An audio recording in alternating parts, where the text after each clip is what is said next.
Don't Like Snakes by Nicola, illustrated by Luciano, Lozano. Some families have dogs, or cats, or birds, but my family has snakes. They love them. So when I said, I really don't like snakes, they all said, why?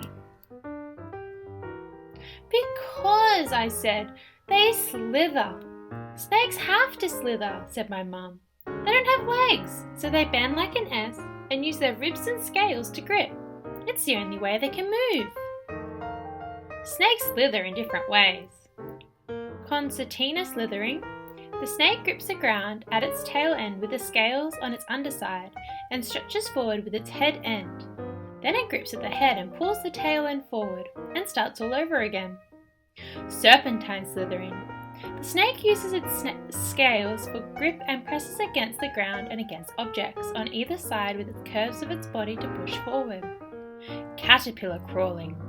When a snake needs to move without any side-to-side wiggling, the scales under its head and neck grip the ground while its tail scrunches upwards and forwards, like an inchworm. And look what snakes can do, said Dad. They can sidewind over sand, twine through trees, swim, climb, and even fly. Okay, I said. That's pretty smart. Sidewinding.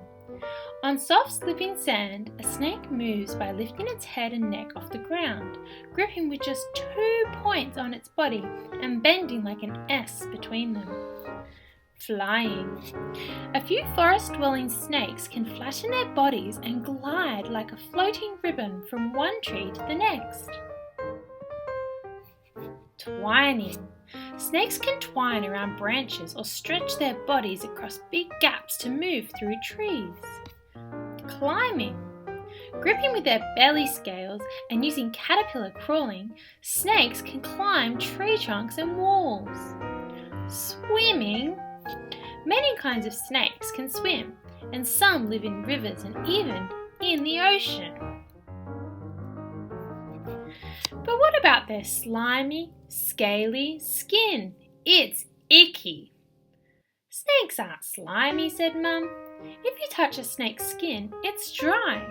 It looks wet because snakes have a shiny, see-through outer skin. When that's worn out or outgrown, like your old clothes that get too scruffy or too small, the snake just sheds it, and there's a new skin underneath. The snake wriggles out of its skin the way you will pull your foot out of a sock, leaving the old skin inside out. Snakes even shed the skin covering their eyes. Rattlesnakes keep bits of old skin on their tails to make a warning rattle sound when they wriggle. Wow. As for snakes being scaly, said Dad, their scales are like armour. They also make mosaic patterns so a snake can stand out like a warning or almost disappear. Okay, I said, that's pretty cool. So a coral snake, this is the pattern, looks a little bit like the original colours. A corn snake, a gaboon viper. A coral snake's stripes are a warning to any animal that might eat it that this snake can bite back. The colour and pattern of the gaboon viper's scales help it blend into its surroundings. This is called camouflage, and it allows snakes to hide from animals they want to eat and from ones that might eat them. But I still don't like their flicky tongues. Snakes smell with their tongues, said Mum. They flick them out to collect smells. All snakes are hunters, and smelling is how they find their prey. Okay, I said, that is interesting. Snakes have 2 slits in the roof of their mouths lined with sensitive smell-sensing skin, the Jacobson's organ. This helps snakes detect faint scent trails left by prey and other snakes. A snake's forked tongue carries the scent trails into the twin slits of the Jacobson's organ. Snakes also pick up airborne scents with their nostrils. The nostrils, the Jacobson's organ, and their tongue. Prey scent trail, so there's the mouse. Snake picks up scent with its tongue and Jacobson's organ. Oh no. Snake follows mouse down hole. Interesting. But I still don't like the way they stare. It's creepy. They stare, said Dad, because they can't blink. Snakes don't have eyelids. But looking at their eyes can tell you how they do their hunting. Nighttime hunters tend to have slit-shaped pupils. Horizontal slits help snakes that chase prey like the vine snakes, while vertical slits, so vertical slits are these ones, are better for ambush hunters like the children's python. Daytime hunters that chase prey like the fast-moving boomslang have round pupils. The pupils of other daytime hunters like the slug-eating snake, which is this one, can shrink to a pinprick to protect sensitive eyes from bright daytime. Some snakes, like the pit viper, which is this one, hunt when it's too dark for even the best eyes to see. They have heat-sensitive pits below their eyes so they can feel their prey's body heat. Okay, I said. Maybe now that I know something about them, I do like snakes. Just a little bit. You do? Said my brother. Well, in that case, I'll tell you something that'll really scare you. How they kill things. Some snakes use poison. They have fangs that are hollow, like a doctor's needle, which inject venom. They strike like lightning, killing with just one bite. Their dinner dies in moments. The muscle that squeezes the venom out of sacs behind the fangs. There's a fang. Venom sac stores the venom. Comes through the teeth. Some snakes have a bite so venomous it can kill a human in minutes. Only people trained as snake handlers should go anywhere near a venomous snake. Fangs can inject venom with a smallest pinprick. Venom kills fast, so even if the prey runs away, it doesn't get far and the snake can track it by smell.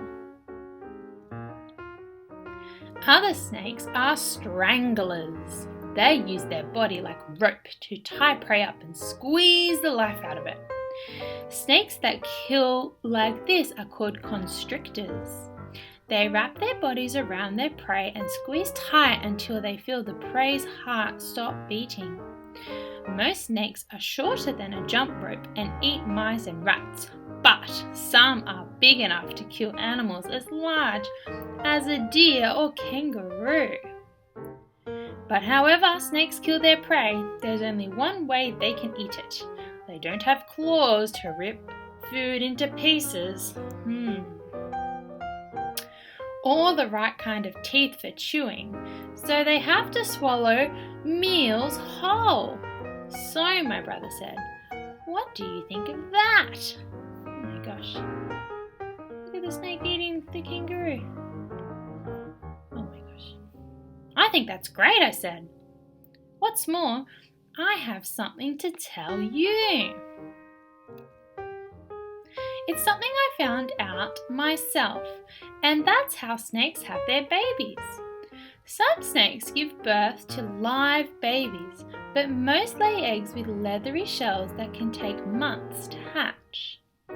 Live snakes are born inside a see-through sac that they wriggle out of immediately, and they may stay near their mother for only a few hours. A few snake mothers wrap their bodies around their eggs to guard them, but most of Most just leave them hidden somewhere safe. As long as the eggs are warm and moist, the baby snakes inside will grow.